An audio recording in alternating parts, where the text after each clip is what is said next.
folks, today we are looking at Cartographers right here. Really interesting game. It says it's a role-player tale, which I don't think necessarily is a great subtitle for this game. I feel like the actual story of it's kind of interesting. I don't know, but it's a fun game. It was one that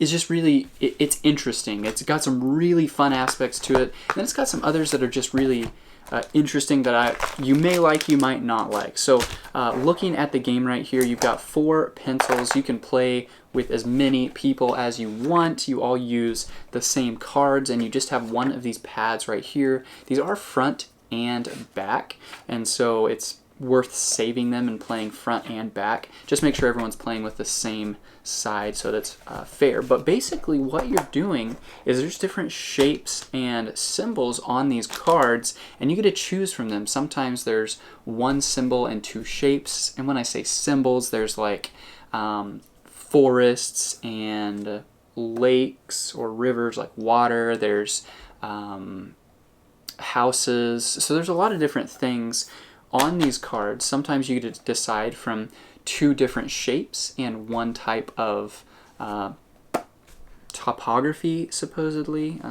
Is that a good word, topography? Sure it is.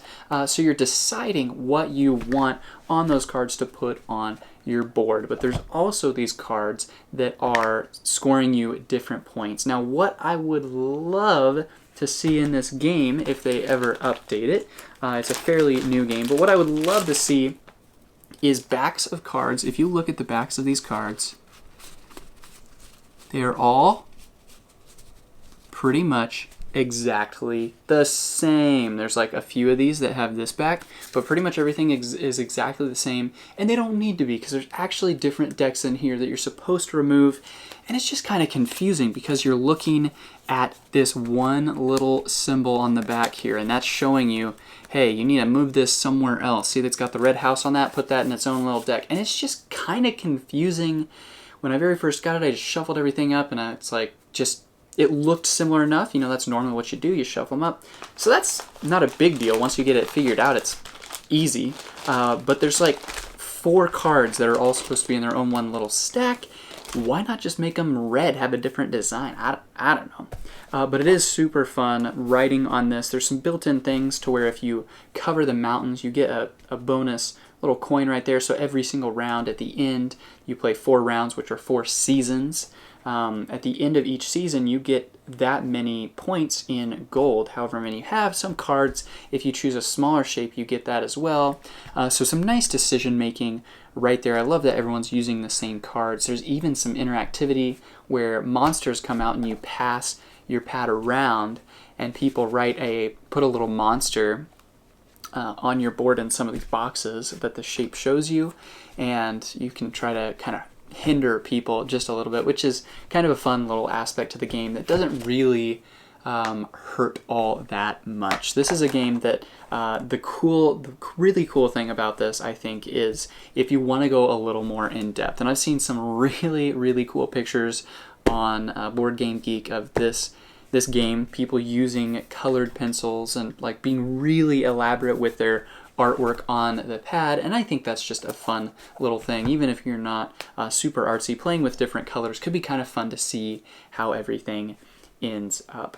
And it's nice that you have different, at the beginning, at the end of each season, it's going to tell you what you're scoring. And so there's going to be A, B, C, and D different tasks out there. So you're thinking of those the whole game, but at the end of the first season, only A and B are going to score. So you're still thinking of C and D because you're going to get there eventually, but you're really trying to work on A and B, those tasks, because those are there. And these tasks, you have 4 tasks, I think, for each of those seasons that are going to change, and it's going to change the game every single time you play, which is fantastic. Really easy to dive into, really simple, pretty straightforward rule book. The back 2 pages here show you all of those cards, so if you're confused, it's got those cards it walks you through, and again, like really pretty simple, showing you the overview, what you're doing, all that kind of fun stuff.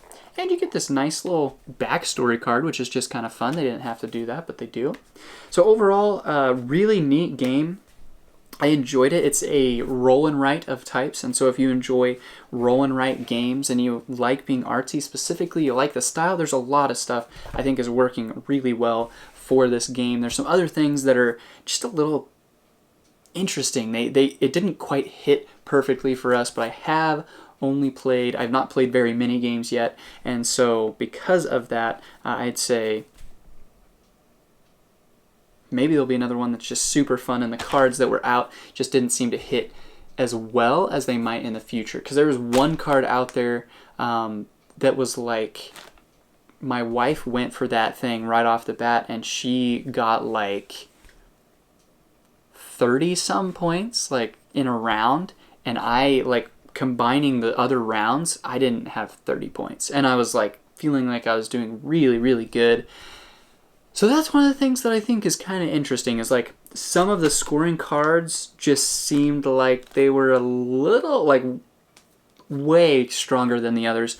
But we could have been playing wrong. To let you know, the one, if you have a group of 6 houses, you get 8 points, and she had like a group of 24 houses, and so maybe that doesn't count because they have to be separate. And maybe that's how we should have been playing. You guys can let me know if that's true. But overall, it was a fun game, and we should definitely play a little bit more to have a more well-rounded idea of the game. But it is fun. It is fun. So I hope that overall that gives you at least a nice little touch and a taste of Cartographers, what it is, what it does, and why it may or may not be right for you. Thanks.